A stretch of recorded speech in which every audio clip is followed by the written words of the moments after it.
Olá, bem-vindos ao Psi em Áudio. Hoje a gente vai mergulhar num livro fascinante, Com certeza. A Linguagem Corporal no Trabalho, de Alan e Barbara Pease.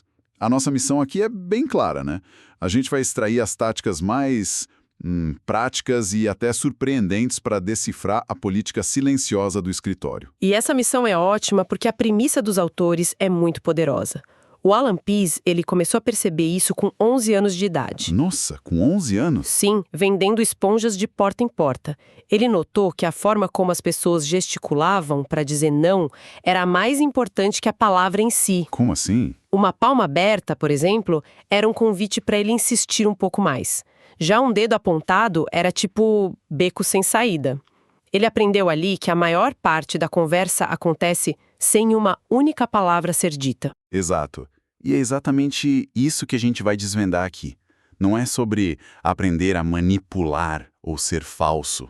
Não, de jeito nenhum. É mais sobre se tornar fluente nessa língua que todo mundo fala, mas que, assim, pouca gente entende de verdade.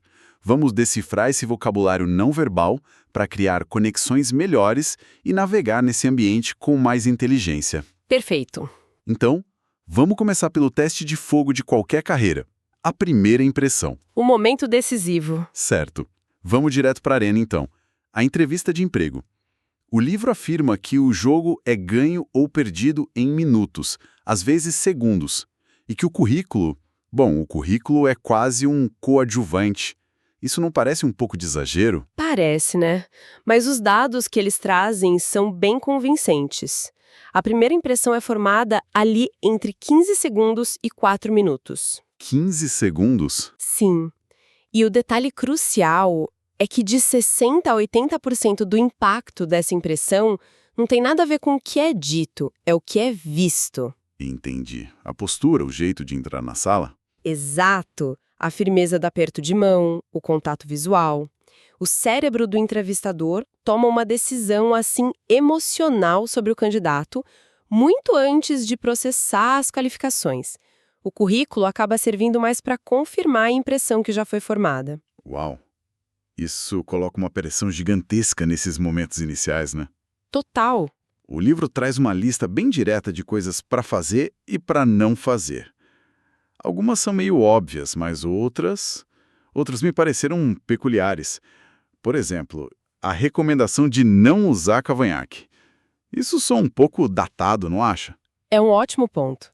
E a questão não é o cavanhaque em si, mas o que ele pode representar, sabe? Ele pode ser um gatilho para preconceitos inconscientes. Ah, entendi. Para um entrevistador mais velho, de uma geração que associava cavanhaque à rebeldia, essa imagem pode ser ativada sem que ele nem perceba. O princípio por trás da dica é, na dúvida, opte pelo neutro. Eliminar qualquer ruído na imagem. Isso. Antes que você tenha a chance de falar qualquer coisa. Faz sentido. É menos uma regra e mais uma estratégia de gerenciamento de risco. Outra dica que me chamou a atenção foi sobre carregar uma pasta e uma bolsa ao mesmo tempo. O livro diz que pode parecer desorganização. Isso não é um pouco sexista? Olha, o livro foi escrito há algum tempo, então essa é uma crítica válida. A percepção hoje pode ter mudado. Mas, de novo, o princípio por baixo disso é sobre controle e simplicidade. Entrar numa sala, sabe, fazendo malabarismo com vários objetos, pode passar uma imagem de afobação. Entendi. A imagem de alguém que chega com um único item, uma pasta, por exemplo, e a coloca de forma organizada, isso comunica foco e preparação. A dica seria, entre na sala de forma coesa e controlada. Ok, faz mais sentido olhar para o princípio. E sobre o que fazer? Eu gostei da dica de posicionar a cadeira num ângulo de 45 graus. Eu nunca tinha pensado nisso. Essa é uma tática brilhante, muito sutil. Uma posição de frente, cara a cara, pode ser percebida pelo cérebro como confronto. É uma posição de debate, né? Exato. De uma negociação tensa. O ângulo de 45 graus quebra essa linha, criando um ambiente psicologicamente mais colaborativo, mais aberto. Você e o entrevistador estão olhando, tipo, para um ponto em comum. Em vez de um contra o outro. Isso, em vez de um para o outro como oponentes. E o livro chama uma técnica de o maior segredo do entrevistado bem-sucedido. E ela vai contra tudo que a gente aprende sobre manter contato visual constante. Sim, é totalmente contraintuitivo. A gente aprende a fixar o olhar para mostrar confiança, né? Sim, Mas o livro argumenta que isso pode ser intimidador e até meio antinatural. O segredo é, logo depois do aperto de mão inicial, quebrar o contato visual por uns 2 ou 3 segundos, e como fazer isso sem parecer que eu tô nervoso ou desviando o olhar? de forma natural. Você pode olhar para baixo para ajustar sua cadeira, ou abrir a pasta, colocar algo sobre a mesa. Mas por que isso funciona? Qual é a lógica por trás? A lógica é que isso satisfaz uma necessidade, assim, primitiva do cérebro do entrevistador de escanear o candidato, de fazer uma avaliação visual completa. Ah, Quando você mantém o olhar fixo, você impede que ele faça isso confortavelmente. Ao desviar o olhar por um instante, você dá a ele permissão para te observar da cabeça aos pés sem constrangimento. Depois desses segundos, você reestabelece o contato visual. e o entrevistador se sente mais confortável sem nem saber o porquê. Exatamente. Fascinante, é um jogo muito sutil. Bom, saindo da entrevista, vamos para um gesto que acontece o tempo todo: o aperto de mão. O livro trata isso quase como uma arte marcial. E de certa forma é. O aperto de mão é um ritual, sabe, ancestral de mostrar que não se está armado. Inconscientemente, ele ainda comunica poder e intenção. O livro descreve 3 tipos básicos. O aperto dominante, com a palma virada para baixo, Ah, sei qual é. é uma tentativa de estabelecer controle. É como dizer, eu estou no comando. Políticos adoram usar essa técnica. E se alguém tenta fazer isso com você, como neutralizar sem parecer que está entrando numa disputa de força? Tem uma técnica. Se alguém oferece a mão com a palma para baixo, você dá um passo à frente com o pé esquerdo, ao mesmo tempo em que estende a mão. E o que isso faz? Isso força a outra pessoa a ajustar a posição e permite que o aperto de mão se endireite, voltando para a vertical, que é a posição de igualdade.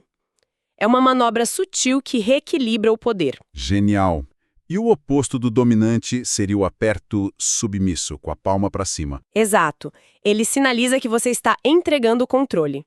Pode ser útil em algumas situações, tipo um pedido de desculpas, mas no dia a dia, o ideal é o aperto de igualdade. Palmas na vertical, mesma pressão. Isso. Comunica respeito mútuo. E claro, tem os desastres do aperto de mão, né? O peixe morto e o quebra-ossos.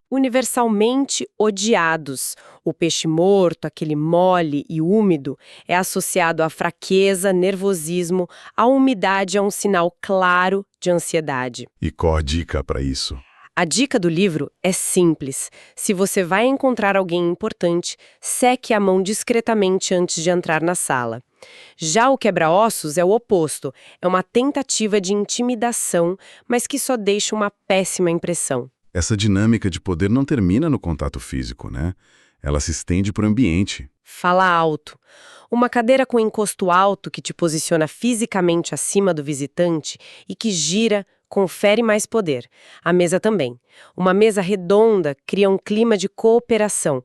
Uma retangular estabelece lados opostos. É fascinante como esses detalhes podem mudar completamente a dinâmica de uma interação.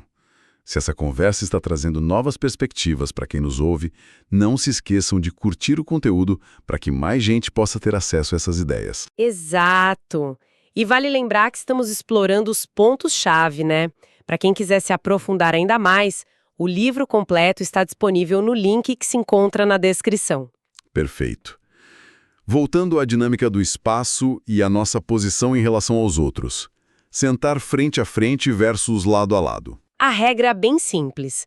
Lado a lado ou num ângulo de 90 graus gera cooperação, frente a frente gera competição ou confronto. Então, para uma conversa difícil, é melhor sentar no canto da mesa? Muito mais produtivo do que se posicionar como se fosse um interrogatório. O livro também descreve umas posturas de poder, principalmente masculinas, que são muito reconhecíveis. Uma delas é a catapulta.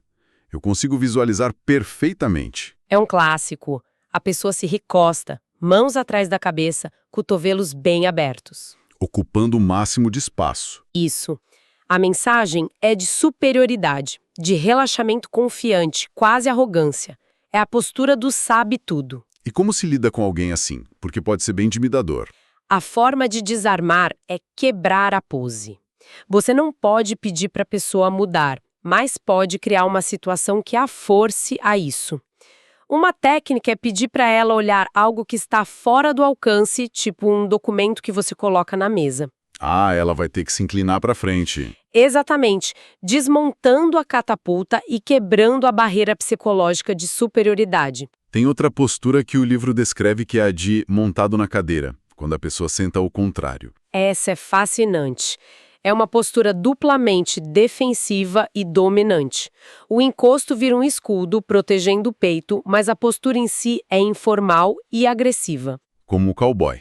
Isso. A pessoa está dizendo, eu estou no controle, mas estou pronto para me defender. E para desarmar essa, A dica é se levantar e se posicionar atrás dela.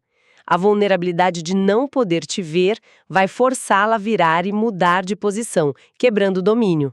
mudando de cenário, vamos para outro de alta pressão. Falar em público. O livro menciona que para muitos o medo de falar em público supera o medo da morte. É verdade. E a linguagem corporal é a ferramenta principal de resgate aqui. Primeiro, o poder do visual. Pesquisas mostram que 83% da informação que a gente absorve é visual. 83%? Sim.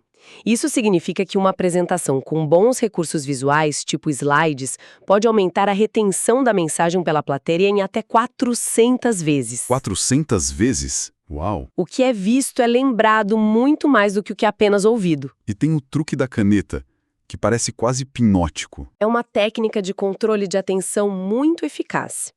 Você usa uma caneta para apontar para o seu material visual. Depois, ao falar, você levanta a caneta e a posiciona na altura dos seus olhos, entre você e a plateia. E o olhar das pessoas segue a caneta. Magneticamente, voltando foco total para o seu rosto. É uma forma de guiar a atenção da plateia exatamente para onde você quer. E como a gente lê a plateia, para saber se a mensagem está chegando? O segredo é olhar para as partes do corpo que as pessoas menos controlam: os pés e as pernas. O livro chama de as partes mais honestas do corpo. Interessante. Se a plateia está com os pés apontados para a porta, batendo no chão, balançando ansiosamente... É um sinal de que querem ir embora. Exato. Os rostos podem estar sorrindo educadamente, mas os pés estão gritando, me tira daqui. O teste da xícara de café numa negociação também é um ótimo termômetro. Sim. Durante a conversa, observe onde a pessoa coloca a xícara. Se ela posiciona na frente do corpo, criando uma barreira, é um sinal de hesitação, de discordância. E se ela coloca do lado? Se ela move a xícara para o lado, deixando o corpo aberto, é um sinal de que está aberta e receptiva às suas ideias. É um pequeno gesto que revela muito. Tudo isso é ótimo, mas o livro dá um alerta importante sobre as diferenças culturais, né? Um gesto de ok aqui pode ser um desastre em outro lugar. É um campo minado. O sinal de ok, com o polegar e o indicador, é o exemplo perfeito. Nos Estados Unidos, significa ótimo. Na França, zero ou inútil. E no Brasil? No Brasil ou na Turquia, é um insulto extremamente ofensivo. Usar esse gesto numa reunião internacional sem saber o contexto pode destruir a negociação. O aperto de mão e o contato visual também mudam drasticamente, né? Completamente.